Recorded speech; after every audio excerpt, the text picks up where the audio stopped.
Chapter 1282, Crime. Haha, how can someone tell at a glance if another person is a foreigner? How do you distinguish that?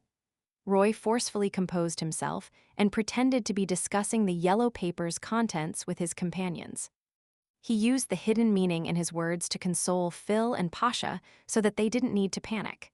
After all, other than Biles, who was a native, the remaining three were also citizens of Lone. They didn't have any southern continent blood in them. Nothing about their facial features stood out. But this is a supernatural incident, Pasha stammered. This couldn't be judged by common sense. Roy's heart froze as he looked at the citizens who were slowly approaching in a deadpan manner. He quickly shouted in a low voice, "Run!" As soon as he finished speaking, he turned around and ran towards the nearest street entrance. Pasha and Phil followed closely behind. As a local, Biles tacitly held the rear, covering the surface of his skin with illusory fish scales. Bangs, bangs, bang. A few citizens raised their dual-barreled hunting guns and fired. Roy, Phil, and Pasha were beyonders who were relatively good at fighting. While running, they would occasionally change directions or roll forward, successfully dodging the attacks. Following that, under Pasha's guidance, they passed through the streets and escaped their pursuers before hiding in an empty dark corner. "What should we do?" Phil, who had lost a hand, panted as he asked. "From the contents of the notice, we probably won't be able to leave this city. We need to figure out the rules and find a way around them." Although Roy was also very flustered, he still forced himself to calm down and think, lest the morale of the entire squad crumbled. Pasha looked at the wary Biles and asked, "Has such a notice ever appeared in the past?" Biles nodded. "Yes, although I rarely had the chance to go to the municipal square, I've been assembled there back when I was recruited into the army. I've seen that notice board. There shouldn't be any problems with the notice board. Perhaps those two pieces of paper are the key. The laws written on them contain mystic intent," Pasha said. Roy immediately expressed his agreement. "That's right. Besides, I suspect that the laws have to be made public before they are put into effect. If we can find an opportunity to rip off those two pieces of paper, the corresponding restrictions might disappear." After hearing Roy's words, Pasha, Phil, and Biles fell silent. After a few seconds, Phil's facial muscles twitched as he said, "Let's give it a try. If we continue to be trapped in the city, even if we aren't caught by those citizens, we might be punished for various reasons." Although they were all beyonders, their sequences weren't high. It wasn't a problem dealing with a few ordinary people, but facing the enmity of an entire city was extremely dangerous. Roy, Biles, and Pasha were more or less people who had been on the battlefield before. They knew that hesitation was the worst action to take in such situations, so they agreed to Phil's suggestion. Under the guidance of the rather experienced hunter, Pasha, the group of four made a detour and returned to the municipal square from another street. At this moment, the residents who were surrounding the notice were no longer there. It was as if they were searching the entire city for foreigners. When they saw the notice board that stood silently in the middle of two gas lamps, Roy and company carefully approached it, ready to escape at any moment. After approaching the target, Roy suddenly thought of a question. He hurriedly lowered his voice and asked, "Is destroying the notice considered an illegal act?" "In theory, yes," Pasha was taken aback. They then cast their gaze at the notice board and scanned through the list of crimes stipulated by the third law. 8. Destroying public property. "It really exists," Biles blurted out. Phil, whose face had turned pale due to the blood loss, turned paler. After some thought, he said, "What kind of punishment does destroying public property entail?" This wasn't a very serious crime, and the corresponding punishment should be relatively lenient. If that was the case, Phil decided to take the risk to tear the notice and end this horrifying, bizarre event. First-timers get whipped. Just as Roy, Pasha, and Biles were pondering over the answer, a voice sounded from behind them. The four turned around in shock and saw a young man in a black robe and a tall hat. He looked ordinary. The man continued, "A repeated offense is to have one's hand lopped off. I'm not sure what happens after that." "How do you know that?" Fully alert, Roy frowned as he gripped his concealed dagger. The young man smiled and said, "I've tried, it's useless.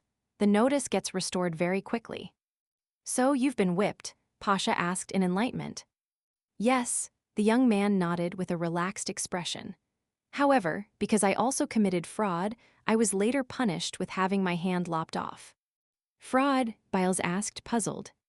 The young man chuckled and replied, to put it simply, I didn't personally destroy the notice. Instead, I created a dummy to do it. The one who was whipped was also the dummy. As he spoke, he raised his right arm. Like Phil, his wrist was cut neatly. His stump was ghastly white and red, as though he was still bleeding. Suddenly, the stump's flesh squirmed and twisted as transparent worms crawled out. They intertwined with each other and formed a new hand. During this process, Roy and the others didn't feel the slightest bit of fear. This was because the moment they saw those worms which had details they couldn't discern, their thoughts were thrown in a mess. Random thoughts ran through their minds as they found it difficult to control their emotions. After the palm was covered with skin and became normal, the Beyonders recovered. They retreated a few steps in shock, surprise, and fear. The scene just now had exceeded their understanding. By the way, I forgot to introduce myself. I'm a wandering magician. The person who had committed a fraud and a case of destruction of public property was none other than Klein. He swept a glance at the four Beyonders and said with a smile, "My best magic trick is to grant someone's wishes. Do you have a wish you would like granted?" Upon hearing this question, Roy's spirits rose as he asked with hope, "Can you take us away from Beltane?" "Of course, I'll do my best to do this, but not now." Klein gave his promise. Then he looked at the handless Phil. "He just said his wish. What's yours?" "Let my hand recover," Phil probed. "All right," Klein cast his gaze at Biles. "Take out his hand." After hesitating for a moment, Biles took out the wooden box as per the mysterious man's instructions and returned the hand inside to Phil. "Come here," Klein said with a smile. Phil mustered his courage and walked over with his severed hand. "Remove the bandages," Klein continued to instruct.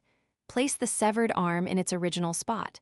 Let me remind you, don't have it reversed. Otherwise, you'll have to chop it off again and repeat the process." Seeing how confident the other party was, Phil felt a little more confident. He quickly pulled off the bandage that had been stuck to his wound with a twisted expression as he hissed.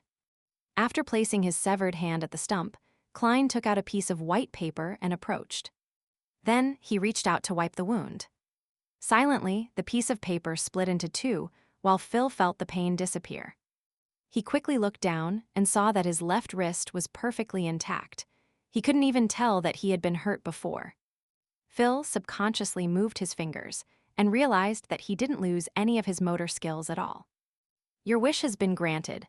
Klein took 2 steps back and smiled. "Thank you," Phil replied in a daze. Klein looked at the other 2 Beyonders. "What's your wish?"